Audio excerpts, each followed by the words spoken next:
Hello বন্ধুরা, good morning. তো ভিডিওটা শুরু করছি। আসলে এখন আমি রেগুলার ভিডিও দিই না, কারণ হচ্ছে আমার মন মেজাজ একদমই ভালো নেই। কারণ আমার মায়ের ভীষণ শরীরটা খারাপ, জ্বর থেকে এত দুর্বল হয়ে গেছে, ঠিকমতো আর হাঁটাচলা করতে পারছে না, বিছানায় একদম শুয়ে পড়েছে। তো মন মেজাজ ভীষণ খারাপ। রেগুলার যাচ্ছি আসছি, মাকে দেখে আসছি। আমার খুব মানে বাড়ির কাছেই আর কি মার বাড়ি, 10 মিনিট রাস্তা। তো এবেলা ওবেলা যাই, যখন যেমন পারছি যাচ্ছি, করে দিয়ে আসছি। তো এই জন্য রেগুলার ভিডিও আমি দিচ্ছি না।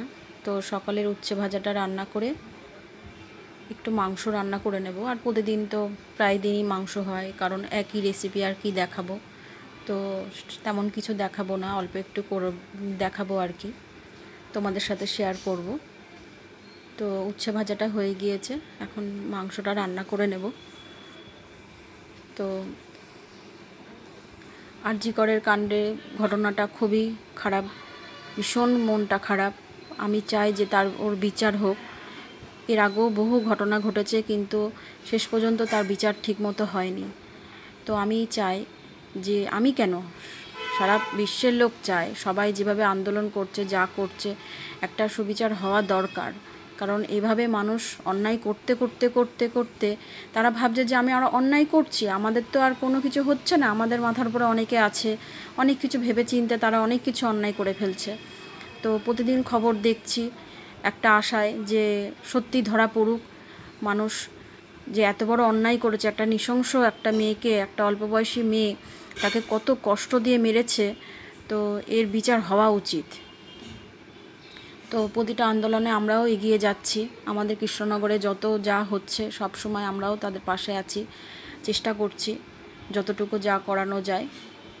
তো বন্ধুরা, আবার আমার ভিডিওতে চলে আসি। তো মাংসটা কষিয়ে ঢেকে দিলাম। তো আর সেদিন আর ভিডিওটা আমি কন্টিনিউ করা হয়নি, কারণ হঠাৎ করে মার ফোন আসে যে মার শরীর খারাপ, ওই জন্য আমি চলে গেছিলাম।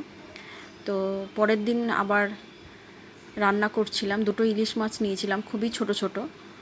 তো কিছুটা বেগুন দিয়ে রান্না করেছি আর কিছুটা ভাপা করেছিলাম। তো 3 পিস মাছ আলু বেগুন দিয়ে রান্না করে নিয়েছিলাম, আর 3-4 পিস মতো, আর দুটো লেজা ছিল, আর যাই হোক এইসব দিয়ে একটু ভাপা করে নিয়েছিলাম। আর মাছের মাথাটা ভেজে রেখে দিয়েছিলাম, আর মাছের তেলটা ওটা গরম ভাতে মেখে খেয়েছি।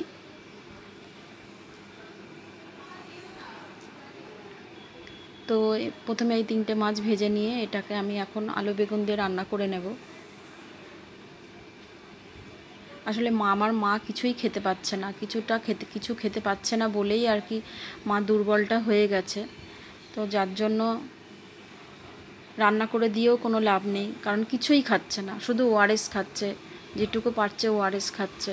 আর একটু আমার মা একটু দুর্বল আছে, মানে খুব ভাবে আর কি যে আমার এটা হচ্ছে, আমার ওটা হচ্ছে। তো যাই হোক, একটু আদা বেটে নিয়েছি, আদা দিয়ে আর জিরে দিয়ে কাঁচা লঙ্কা দিয়ে, এটা দিয়েই আর কি মাছের ঝোলটা করব। তো আপনারা সবাই বলবেন যে আমার মা যেন তাড়াতাড়ি সুস্থ হয়ে ওঠে। ঠাকুরের কাছে যে যেমনভাবে পারবেন ঠাকুরের কাছে বলবেন যেন আমার মা তাড়াতাড়ি সুস্থ হয়ে ওঠে, কারণ আমি একদমই সহ্য করতে পারছি না মায়ের শরীর খারাপটা। তো আলু বেগুনের ঝোলটা হয়ে গিয়েছে, মাছের ঝোলটা এবারে ভাপা বসিয়ে দিয়েছি। সেটা সর্ষে পোস্ত বাটা দিয়ে আর কাঁচা লঙ্কা বেটে টিফিন কারি করে বসিয়ে দিয়েছি। তো ভেবেছিলাম মাকে পাঠাবো, তো মা বলল খাবো না, আমার গ্যাস হবে। তো যাই হোক, মাকেও আর পাঠানো হয়নি। তো এই ভিডিওটা তারপরে বিকালে একটু মাকে দেখতে গেছিলাম। এখন সন্ধেবেলা রঙ্গনকে পড়তে বসিয়েছি। তো পড়িয়ে টড়িয়ে একটু রাতেরও একটু কিছু রান্নাবান্না করে নেব, কারণ যা একবেলায় সব খেয়ে নিয়ে খাওয়া দাওয়া হয়ে গেছে। আর ওর রঙ্গনের বাবা বলল মাছ টাছ যা আছে রাতে খাবো না, রাতে শুধু ডাল আর একটু আলু ভাজো। তো এখন 8টা 20 বাজে, তো একটু আলু ভাজা কুটে নেব। কুটে নিয়ে একদিকে একটু ডাল আর ভাত বসিয়ে দিয়েছি, প্রেশারের ডাল বসিয়ে দিয়েছি, আর একদিকে ভাত বসিয়ে দিয়েছি। তো রঙ্গনের বাবা তো রাত্রি 9টার মধ্যে বাড়ি চলে আসে, তো ওই জন্য রান্নাটা করে নিচ্ছি। তো এখন আলু ভাজাটা কুটে নেব, ডালটা নামিয়ে আলুটা ভেজে নেব।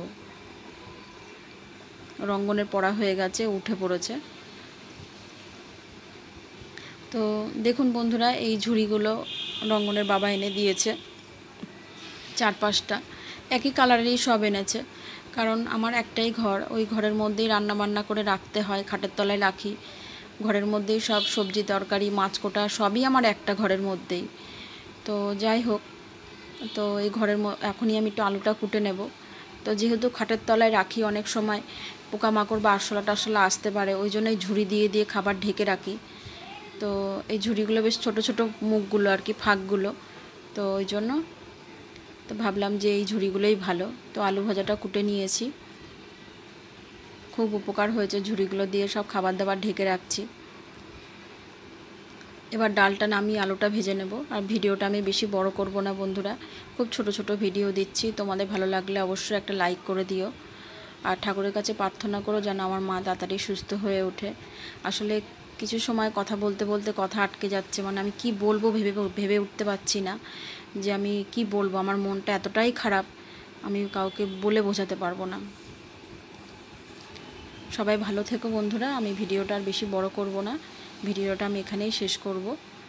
তো তোমাদের ভালো লাগলে অবশ্যই একটা লাইক করে দিও। আর যারা আমাকে সাবস্ক্রাইব করছো আবার আনসাবস্ক্রাইব করে দিচ্ছ, তারা ওরকম করো না, তাহলে খুবই খারাপ লাগে আর কি, মনটা খারাপ হয়ে যায়।